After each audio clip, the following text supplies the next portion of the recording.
तो अपने पूरे परिवार को भक्ति में लगा रखा है। माता जी भी और बच्चे भी बहुत अच्छे से मतलब भक्ति कर रहे हैं।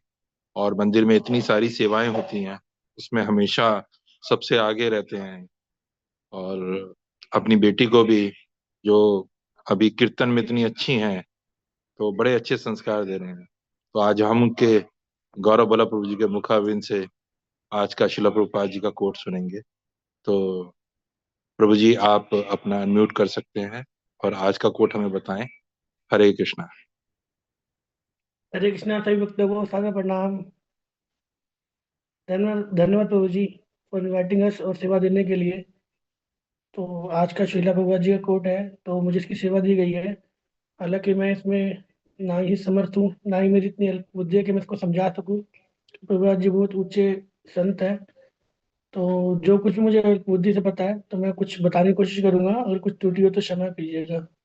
नमो विष्णुपादाय कृष्णपृष्ठाय भूतले श्रीमते भक्ति वेदांत स्वामी इति नामिने। नमस्ते सरस्वते देवी गौरवाणी प्रचारिणे निर्विशेष शून्यवादी पाश्चात्य देश धारिणे।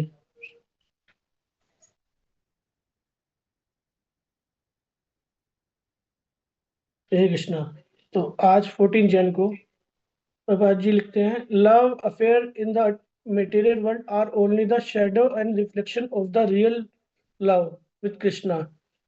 If you love Krishna in any capacity, you shall never be frustrated because everything in Krishna is a perfect and eternal and blissful and full of knowledge. Letter to Kanchanwala, 14 January 1968।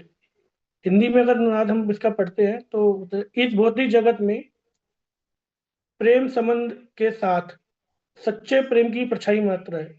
इस भौतिक जगत के प्रेम संबंध कृष्ण के साथ सच्चे प्रेम की परछाई मात्र है। यदि तुम किसी भी रूप में कृष्ण से प्रेम करोगी तो तुम कभी निराश नहीं होगी, क्योंकि कृष्ण में सब कुछ पूर्ण नित्य अनन्य तथा ज्ञान में है। कंचन बालाजी को पत्र लिखा प्रभुपाद जी ने 14 जनवरी 1968 में।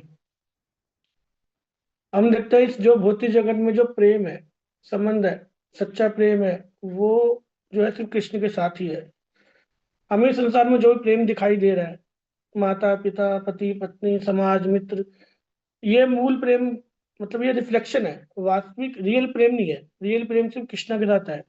इसलिए भगवान ने 15वें अध्याय में ही बोल दिया, पहले श्लोक में ही ना, भगवद गीता के, ऊर्ध्वमूलम अधम शाखम प्राहुव्यायम छंदस्य पर्णानि यस्य वेद सा वेदविति। भगवान कहते हैं कि यहाँ जो एक शाश्वत वृक्ष है, जिसकी जड़ें ऊपर की ओर है और शाखाएं नीचे की ओर है, तथा पत्तियां जो है वैदिक स्रोत है। जो इस वृक्ष को जानता है वह वेदों का ज्ञाता है। तो इस भौतिक जगत में जो बंधन की तुलना है वो अशाश्वत वृक्ष से की गई है। मतलब जो हमारी आसक्ति है वो इस अशाश्वत वृक्ष से की हुई है। जो व्यक्ति सकाम कर्म में लगा है उसके लिए ये इस वृक्ष का कोई अंत नहीं होता। वह एक शाखा से दूसरी शाखा तक जाता रहता है, जैसे हमारी इच्छाएं होती है ना, एक से दूसरी दूसरी, तो इस हिसाब से वो एक शाखा से दूसरी शाखा में घूमता रहता है। इस जगत रूपी वृक्ष का जो कोई अंत नहीं है। जो इस वृक्ष से आ सकता है और उसकी मुक्ति की संभावना भी नहीं बताई भगवान ने। तो इस संसार में ऐसे वृक्ष जो है, जो शाखाएं जिसकी नीचे की ओर है और जड़ ऊपर की ओर है, इसका हमें दिखता नहीं है ये। मगर भगवान कहते हैं कि अगर तुम जलाशय के निकट जाओगे तो तुम उसका जो प्रतिबिंब देख सकोगे। तो जलाशय के निकट अगर आप जाओगे तो आप देखोगे कि जो है उल्टा दिखेगा आपको। जड़ें ऊपर की तरफ दिखेंगी और जो है शाखाएं नीचे की ओर दिखेंगी। तो ऐसा नहीं है कि ये नहीं है। तो एक्चुअली में जो वृक्ष है, जो हमें जलाशय में दिखाई दे रहा है, वो वास्तविक वृक्ष है। और उसका जो प्रतिबिंब है वो हमारे पास है यहाँ पे। तो इसलिए हमारी जो इच्छाएं है ना, हम हमारी जो इच्छाएं है वो इस वृक्ष की तरह ही है, कभी खत्म नहीं होती है।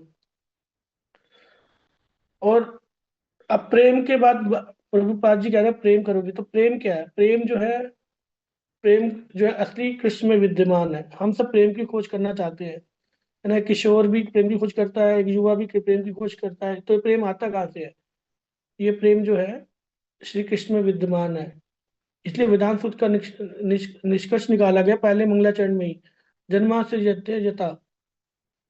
और उसके बाद फिर उपनिषदों में बोला गया, यतो वा इमानी भूयंती जयंते। मतलब जिससे सब कुछ उत्पन्न हुआ है।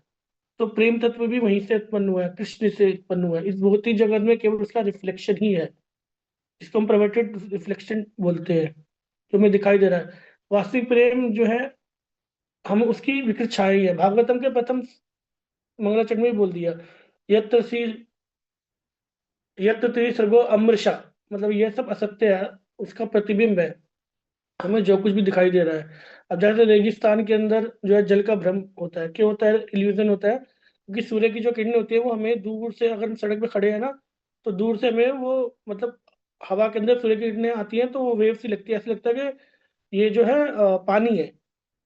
तो मगर वो पानी होता नहीं है। मगर इसका मतलब ये नहीं कि वास्तविक प्रेम नहीं है, प्रेम है, कृष्ण में है, मगर जो वो आपको दिख रहा है, जो सूर्य की किरणें दिख रही है, वो जो है सिर्फ एक इल्यूजन है, पानी नहीं है। तो इसलिए कहा गया, ऑल अट्रैक्शन कृष्णा, सर्व अखिल कृष्णा ही है। सत्यम परम धीमहि बोला गया, हमें उस परम सत्य का ध्यान होना चाहिए।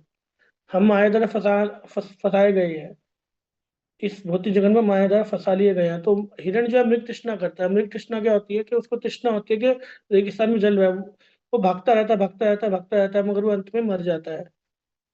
अब इसका मतलब ये नहीं है कि जल नहीं है, जल है, मगर वो कृष्ण में है। भगवान ने बोला कि मैं जल का स्वाद हूँ। जी, हर व्यक्ति को जीवस्य तत्व जिज्ञासा करनी चाहिए, कि उसकी जिज्ञासा क्या चीज है, किसमें उसकी वास्तविक सुख किसमें है, जिज्ञासा करनी चाहिए। हम जो है, भगवान ने बोल दिया माँ भी निशा, हम सब भगवान के अंश है, इसलिए हम सब सुख पाना चाहते हैं इस भौतिक जगत में। मगर सुख कहाँ है, वो सब कृष्ण के पास ही है, क्योंकि कृष्ण का स्वरूप कैसा है, सच्चिदानंद। उनका शरीर जो है शाश्वत है, ज्ञान में है और आनंद में है, यही प्रभुपाद जी बोल रहे हैं। तो अब जो तत्व की जिज्ञासा है, हमारा काम है कि हमें तत्व की, जैसे हर भक्त को या जीव को जो है तत्व की जिज्ञासा करनी चाहिए। हमारा जीवन हमें सिर्फ खाने पीने और मैथुन रक्षा करने के लिए लिया, ये तो पशुओं में भी है, हमने डीवाई फिश में भी प्रभु जी से सुना है। तो मानव जी का उद्देश्य है क्या, परम लक्ष्य है। हम जो है उसमें पढ़ते हैं ना, 10 अपराध में पढ़ते हैं, जो लास्ट वाले में बोलते हैं कि मानव जीवन का परम लक्ष्य है श्री कृष्ण के चरण में प्रीति शीघ्र अति शीघ्र प्राप्त हो।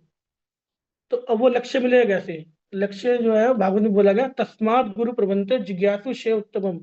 जो व्यक्ति जीवन के अपने लक्ष्य को जानना चाहता है, उसे गुरु के पास जाना चाहिए। और जिज्ञासा क्या है, जिज्ञासा का मतलब है कि श्रेष्ठ प्रश्न पूछना चाहिए। ये नहीं पूछना चाहिए अपने गुरु से जाकर कि प्रभु, कि गुरु जी मैं बीमार हो गया, मैं क्या करूं, या मेरे घर में झगड़ा हो गया। तत्व की जिज्ञासा करनी चाहिए। कि जैसे एक पिता अपने बच्चे एक बच्चा अपने पिता से पूछता है, तत्व जा किसी हमें पान या बीड़ी वाले से नहीं पूछना चाहिए। प्रभुपाद जी कहते हैं तत्वदर्शी से पूछना चाहिए, जिसने सत्य को देख लिया है। और वो किसने देखा है, वो जैसे हमारे गुरु महाराज जी हैं, बड़े बड़े इस्कॉन में जो है, या इस्कॉन के बाहर भी काफी संत है जिन्होंने तत्व दर्शन करा हुआ है। तो वो शुद्ध वैष्णव होना चाहिए। जन्म से ब्राह्मण जो है, जरूरी नहीं है जन्म से ब्राह्मण ही हो, वैष्णव गुरु होना चाहिए जरूर है। तो प्रभुपाद जी वही बता रहे हैं कि इसमें हमें, कि अगर तुम कृष्ण के साथ प्रेम करोगी तो तुम्हें कभी भी निराश नहीं होना पड़ेगा, क्योंकि कृष्ण जो है सच्चिदानंद विग्रह है। तो इतना ही मैं समझ पाया हूँ, कुछ अगर मुझसे त्रुटि हुई हो तो क्षमा कीजिएगा। हरे कृष्णा। हरे कृष्णा प्रभु जी। बहुत ही सुंदर से आपने इसका व्याख्यान किया है, और अलग अलग आपने भागवतम से भी भगवत गीता से भी, तो अलग अलग आपने कोट जो किया है श्लोक का इसका, वो बहुत ही अच्छा था। और बहुत सुंदर तरीके से आपने इसका वर्णन किया। धन्यवाद प्रभु जी, आपका बहुत बहुत धन्यवाद। थैंक यू और जी। आज जैसे एकादशी है, तो इस एकादशी पे आज हम सब भगवान